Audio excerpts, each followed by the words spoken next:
La restricció de mobilitat entre comunitats autònomes ha estat un mal de cap en les zones frontereres.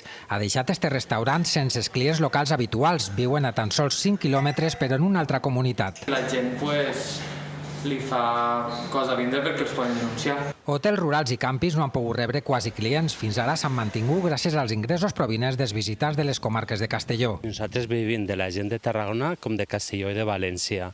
Entonces hem vist reduït el nombre de clients. Descansar y desconectar, ya que somos de la provincia y podemos movernos por aquí. A partir de dilluns podran acollir turistes d'Alacant, però continuaran sense poder rebre els veïns de la Sénia Udecona fins al final de l'estat d'alarma. No n'hi ha hagut mai fronteres, estan, però realment la gent ens sentim tota d'aquí. Esperen entrar a la fase 3 per a poder començar a remuntar. El paisatge que tenim detrás de mi atraigui a molta gent i realment treballem molt bé, aquest estiu. Perquè amb les pluges el paisatge està millor que mai. Buscàvem un lloc tranquil per a passar el cap de setmana i tal. I després de tant de temps confinats, quin millor pla per a respirar.